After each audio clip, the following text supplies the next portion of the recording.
So today what we're working on is we're reviewing the terms pertaining to the polynomials. We're going to break them down, then we're going to talk about collecting like terms, and then we're going to substitute values into polynomial expressions and solve those using BEDMAS. How do you know you can understand? You're going to be able to show the use of collecting like terms and substitutions to simplify polynomial expressions when you get the chance. So today's concept is all based on this big thing here. We read it as negative 4x cubed, but what you need to recognize is that the negative 4 is a coefficient, right? And it's understood that there is a times between the coefficient and the letter term there. An alternative form for the letter is called a coefficient, a literal coefficient, also known as a variable. Now, another name for coefficient is called the numerical part of a term. Now, the numerical part of a term is broken into two parts. They are the sign and the value. It just tells us how either negative or positive the value is and its actual magnitude, i.e. its length from 0. The last part of the variable is broken into two parts. And here we go. Something called an alpha letter and an exponent. Basically what you need to recognize is that the exponent can't be 0. Negative 1 is the 1 is never shown. It's just understood to be there. And the exponent is the degree of the polynomial. The highest total power on a term is called the term's order. If I have a series of terms with various different multiple orders, the highest order of those terms is called the order of the polynomial expression. And we'll talk about that as we go along. Now, when we talk about a monomial expression, we mean a single term. We mean an expression with exactly one term. All of these are examples of individual terms, and you'll notice that you could have a mixture of letter and number, or a mixture of 2 letters and numbers, or 3 letters and a number. It doesn't matter. Now, if I told you that the degree of each term is based on the total power that is there, that means that this degree is 3 for this term, because the total number of exponents on the term is 3. If I look at, say, 2y, the degree for this one is 1. Now, this one here, the degree of this one is, some kids would think it's 3, but really it's 4, because the total number of powers on that one term is 1 plus 3, which gives us a total of 4. And our degree for that term is 4. When we talk about a binomial expression is something with 2 terms. 2 unique terms, and they're different. So, for example, all of these expressions that we have below here are binomial expressions because there are 2 distinct terms. Now, for the first term, you have 2x plus 3. Perfect. We have a variable with an x and a 3. Perfect. For the second one, we have 6y minus 4. That's also a, term. Oh, I should also let you know that if I have just a constant term in an expression, one of the things that you should realize is that if there's no variable, the degree is 0. Now, this term back here, let's get back to this binomial expression we have here. We have x cubed minus 3y. Perfect. But could you quickly tell me what you think the order is? Some people might think it's 3, and some people might think this degree is 1.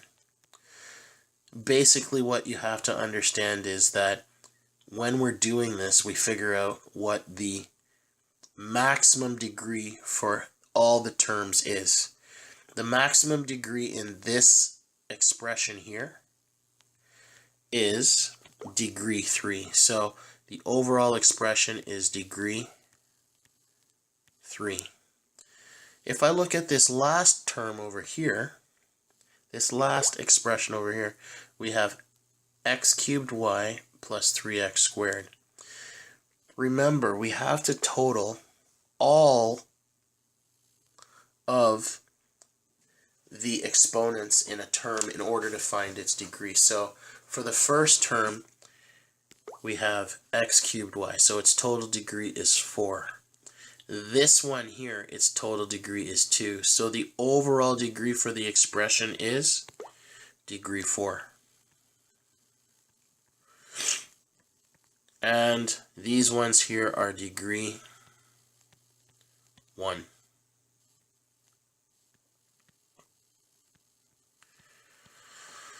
Now, a trinomial expression is an expression with 3 distinct terms.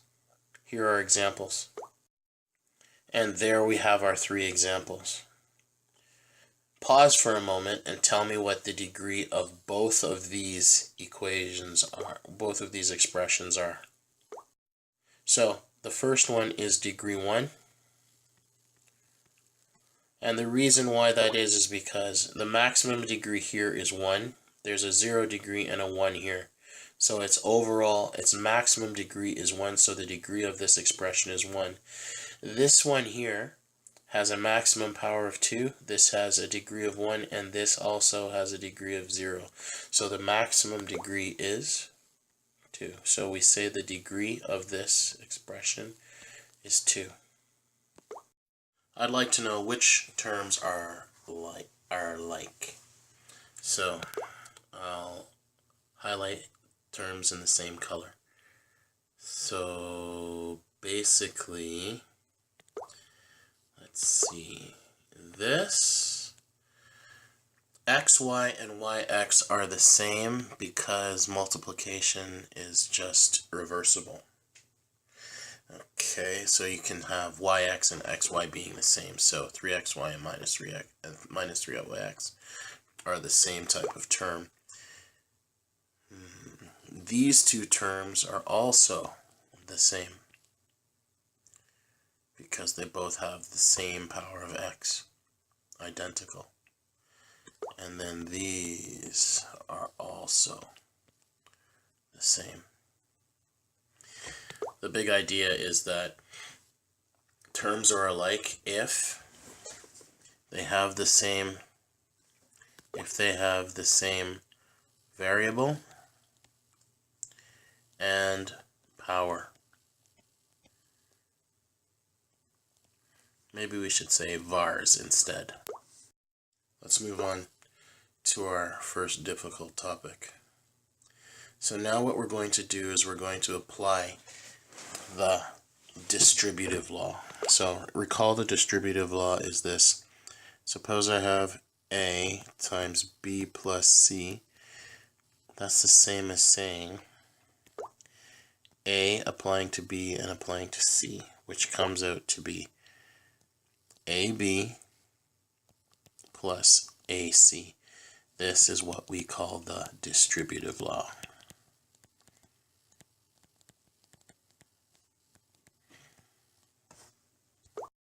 Now let's do the same to these problems. 7 goes into 5x and 3x and 6y.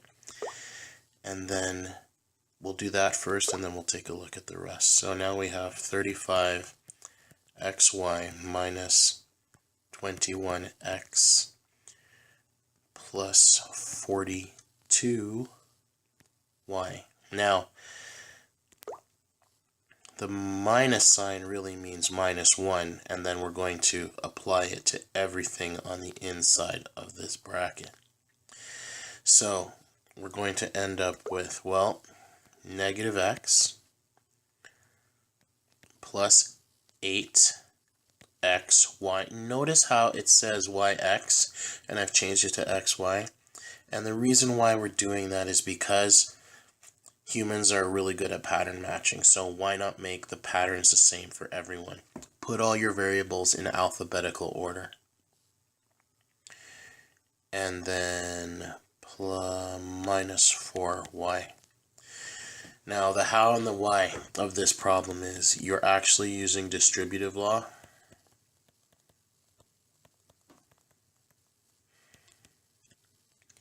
Now the next thing that we have to do in this is we have to collect like terms to get our answer. So the first thing that I do is I go across and I find the first variable in my list. The first variable in my list is dealing with x, y. So what I'm going to do is I'm going to look for all the xy's in my equation. So there's a 35 and a plus 8xy. So 35 plus 8xy is going to be 43. 43xy. So notice I've crossed them off. Now, the next term I have is an x. So I'm going to actually put that down. So I have, there's 21 x's. There's negative 21 minus 1x, which gives us minus 22x. So I'm going to cross those off since there's no more left. And then we're left with our y's. So we have, I'm going to write down my y, and then I'm going to take a look. So 42 minus 4 is going to be positive 38y. And there is our simplified form. So how do we do this? We simply use the distributive law as much as we can. Then we go and collect all our like terms. Now, part C of the lesson talks about substituting values into polynomials and solving those expressions. As before, you're still going to use distributive law.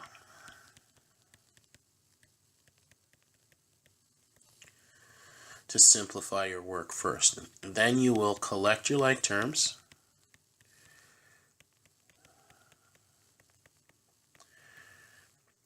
And then at the very end, what we need to do is we need to substitute with brackets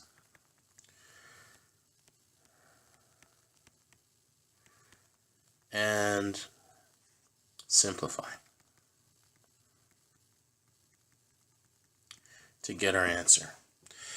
So let's do that with this problem. So now we're going to go and distribute, and we're going to get this.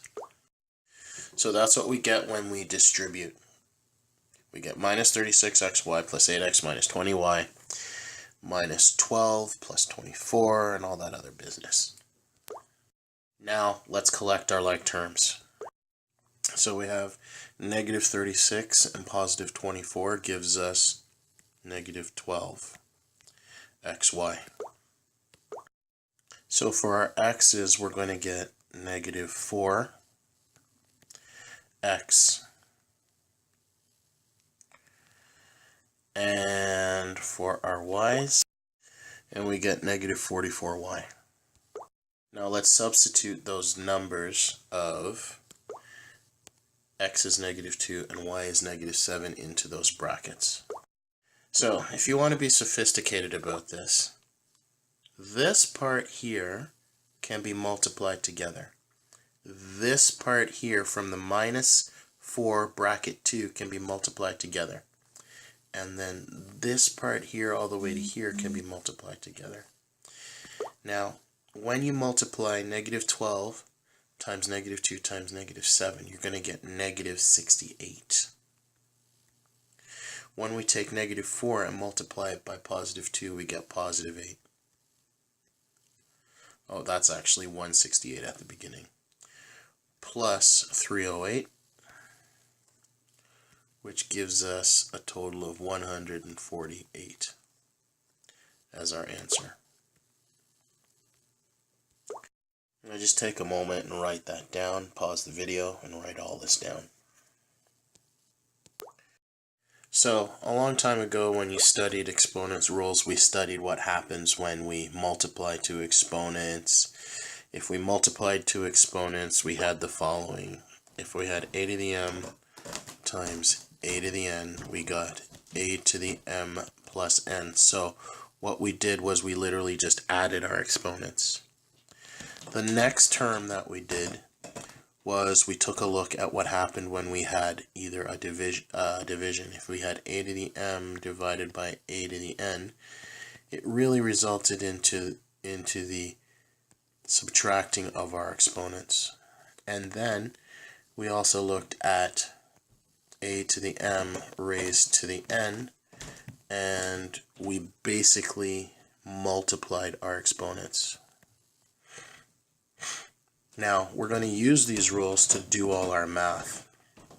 Now, one of the things that I want you to do is, and one last thing.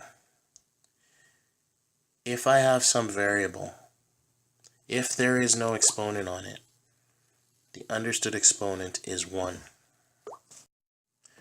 So, now, let's apply these rules to these problems. So, for this problem here, we have, in quantities, negative 5r cubed all raised to the 3. So that 3 on the outside of our problem is literally going to basically apply to every number in this bracket. And what I want you to notice is that when I have a minus sign out of 5 and it's all hit with an exponent, I'm actually going to write this as negative 5 to the 1, but then multiplied by 3 gives us a 3.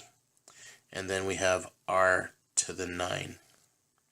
And then for the next one, we have 2, and it is being affected by the exponent 4. So the power on it was 1. So 1 times 4 gives us 4, which means we have r to the 4 again and s to the 8. Now we're going to combine all of our numbers kind of together. So I'm going to put negative 5 cubed, 2 to the 4. Well, r to the 9 plus r to the 4 is r to the 13, and s to the 8. So all we have left to do is this multiplication and exponential complex. So multiplying, you're going to end up with this negative 125 16, because it's 2 to the 4, r to the 13, s to the 8.